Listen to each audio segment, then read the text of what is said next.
We continue now at the top of Daf Yomi Gemara and Beis in Meseches Bava Metzia. This is Bava Metzia Daf 13b. On the previous summit, the Gemara was discussing how Shmuel understands the Mishnah. Again, in the Mishnah, Rabbi Meir makes a distinction between a shtar that has achrayas nechasim and a shtar that does not have achrayas nechasim. If a person finds a shtar which has achrayas nechasim, so Rabbi Meir says you shouldn't return it to the creditor. If it does not have achrayas nechasim, so then you could return it to the creditor. And the Gemara said that according to Shmuel, the case specifically is where the lova does not admit that it's a good shtar. So essentially, we don't want to return it to the creditor because really you shouldn't collect with such a shtar. He's saying it's a forged shtar. And so the question is, why are you returning a shtar which doesn't have achrayas nechasim? Still, shouldn't it be possible for the creditor to be able to collect improperly with that shtar? And the Gemara says that Shmuel understands, according to Rabbi Meir, within Rabbi Meir, that when you have a shtar she'ein bo achrayas nechasim, if you have a shtar without achrayas nechasim, it's actually not a good shtar at all. You can't collect at all, and that's why you're allowed to return such a shtar to the creditor. The Gemara said, well, why are you returning it to the creditor? What's the point if he can't use it anyway? The Gemara said he can use it as a cap on top of his flask to cover his flask. And so the Gemara said, well, if that's the case, why give it to the creditor? Why not give it to the lova?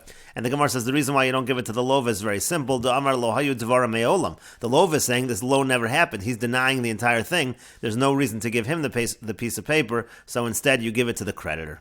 And the Gemara continues, Amar Rabbi Elazar says, the machlokas between Rabbi Meir and the Rabbanan in the Mishnah. Up till now, we're discussing the sheet of Rabbi Meir. Now we're going to look at the entire Mishnah and understand what is the machlokas between Rabbi Meir and the Chachamim.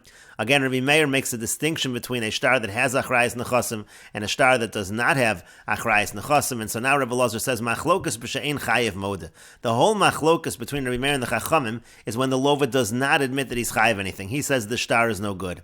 The Rabbi Meir savar shtar she'ein bo achrayas nechasim. So what's going on? Rabbi Meir says that if you have a shtar that has no achrayas nechasim, still you're going to return it. Why? Because eino gova lo mi meshavdi v'lo mivnei chori. It's a totally not good shtar anyway. It's a shtar that you can't use to collect. You can't use it to collect from property with a lien. You can't use it to collect from free property. It's a useless shtar. And that's why Rabbi Meir says such a shtar, you have a shtar she'ein bo achrayas nechasim, you can return that shtar. You can't use it anyway.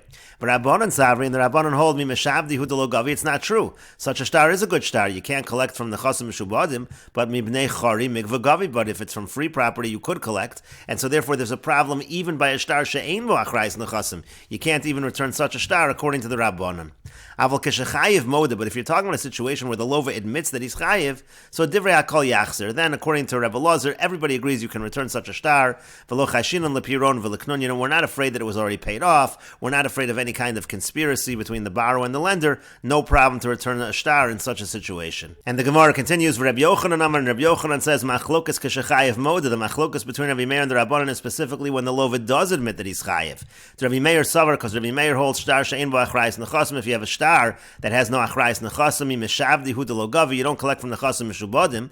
Avol mibnei chari migva gavi, but you do collect from free property, and therefore such a shtar is returned because there's no problem of collecting from free property. If the lova is admitting that he's chayev, it only becomes problematic to collect from the chasim mishubadim because then the buyers, the purchasers, might lose out. But Rabbanan Savri and the Rabbanan hold mi mishavdi nami gavi. In such a situation, when you have a shtar that has no achrayas nechasim, according to the Rabbanan, it actually works to collect from the chasim mishubadim anyway, even if it's not written in there that there's achrayas nechasim. So therefore, you can't return either shtar. You can't return even a shtar that doesn't have achrayas nechasim written in.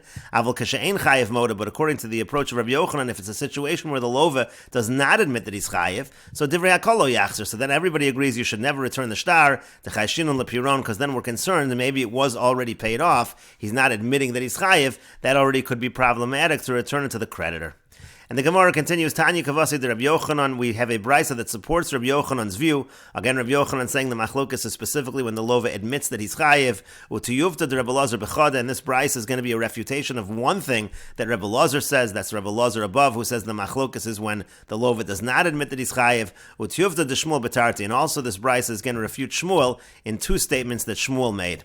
And the Gemara now brings the brisa, Matzah Shtari Chov. Let's say a person finds documents. Again, these are documents that a creditor is using to collect from somebody who's in debt. V'yesh b'hem achrayas nechasim. In the Shtari Chov, they have achrayas nechasim written in. It is written in there that there's a lien on the property. Aval bisha shneihem modim. Even though both parties admit lo yachzer lo lazeh v'lo lazeh, in such a situation has achrayas nechasim, don't return it. Ein bo achrayas nechasim. But if there's no achrayas nechasim, so bisman shahalova moda, in a situation where the lova admits that he's chayiv, so then yachzer l'malva, then you are able to return to the malva. Ein halova moda. But if the borrower does not not admit that he's chayiv, lo yachzer lo lazeh v'lo lazeh, you don't return to either party. Divrei Rabbi Meir, that's the opinion of Rabbi Meir. Shahoyer Rabbi Meir Omer, because Rabbi Meir says, shtar sheyesh bohem achrayis nechasim, that when you have a shtar that's written in there, achrayis nechasim, govim min nechasim meshubadim, then that shtar could be used to collect even from property with a lien. V'shein bohem achrayis nechasim, but if it is a shtar where you didn't write in achrayis nechasim, so then govim min nechasim b'nei chor, and then you collect from free property. The Chachamim say, echad zeh v'echad zeh, it doesn't matter what kind of shtar it is, meaning whether it's written in achrayis nechasim, whether it's not written in achrayis nechasim, govim min nechasim meshubadim, still you are allowed to use a shtar always to collect from nechasim meshubadim. And so the Gemara says, Tuv to the Rebbe Lazar b'chada. First of all, it's obvious that this is a refutation in terms of Rebbe Lazar, in terms of one thing that he said.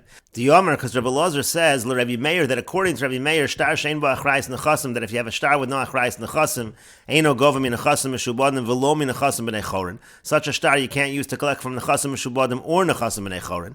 V'kamar, and furthermore, Rebbe Lazar says, bein l'Rebbe Meir, bein l'Rabbanan. He said, whether you're following Rebbe Meir or you're following the Rabbanan, lo chayshinan l'knunya, we're not afraid of any kind of conspiracy.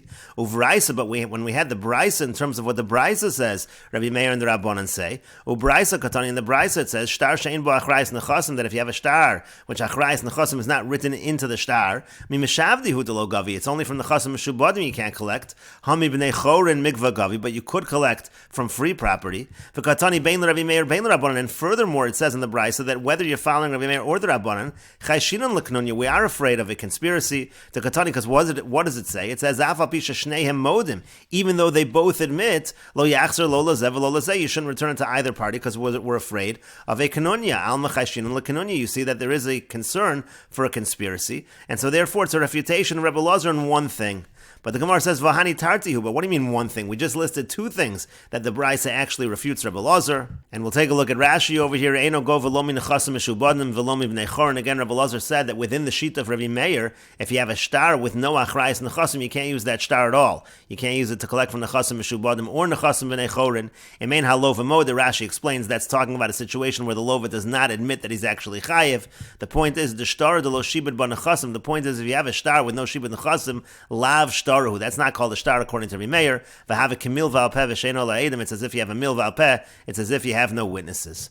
V'Rabbanan savri, and the Rabbanan hold it loham miha have shtara they kimil v'al peh v'edim. The Rabbanan hold it, at least it's considered like a shtar, that it should be as though you have a mil v'al peh with witnesses. Hilkach gavi mibnei chori. Therefore, you are able to use such a shtar to collect from free property. Ulachi lo yachzer, and for this reason you don't return it. Dekevan the nafal, since it fell. Israel, we already think there's something wrong with the shtar. We say that it might be forged, just like the lova is claiming. And then we said that from the chasim meshubadim, again, there was the opinion that from the chasim meshubadim you can collect even when there's no achrayis in the chasim. And why would that be true? That's as we explain later on. This was within the shita of the Rabbanan. Rabbi Yochanan said this within the Rabbanan. We're going to explain later on. Achrayis to sofer.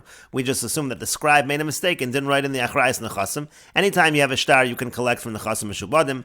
And again, we are concerned that maybe it was paid off. We are concerned for a conspiracy. But if it's a situation where the person did not admit that he's chayiv, and this is talking even if he admitted that it was written, but he says that he paid it off, so then divrei hakol lo yachzer, so then everybody agrees you don't return such a shtar. Again, this is within the opinion of Rabbi Yochanan. Rabbi Yochanan saying if the lova says that he is not chayiv, if he's arguing that he's not chayiv to pay the money, and that's even if he's saying he agrees that there was a loan, but he's saying that he paid it off, in that situation you don't return. Everybody agrees you don't return. The chayshin and the piron kedukamar, again, because there's a concern. Maybe he really paid it, just as he's saying.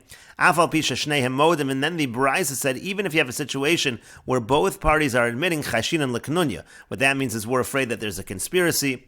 Bisman shalova modeshu chayiv lo, and in a situation where the lova admits that he's chayiv, yachzer lemalva, so then you do return it to the malva. She'ein kan kenunya, in such a situation there is no conspiracy. The lo gavi mimeshavdi. As long as you're talking about a shtar that can't collect from the chasim meshubadim, there's no need to worry about got a conspiracy because there's no lekuchos they're trying to take away from. But government chasim meshubadim. But let's say you have a situation of a shtar which you do collect from the chasim meshubadim v'lo yachzer, then you don't return it. Ve'afilu shnei modim, even if they both admit to cheshin and leknunya, because they're already, again, we are concerned with a conspiracy. And then the Gemara finally asked, Hani tarti mili have, isn't this two things that we are refuting of Rebbe Lazar? V'atam retziyuv to the Rebbe Lazar b'chada, you said it's just a refutation of one thing that Rebbe Lazar said, and we will continue with this discussion in the next video on Daf Yudalid Amud Aleph.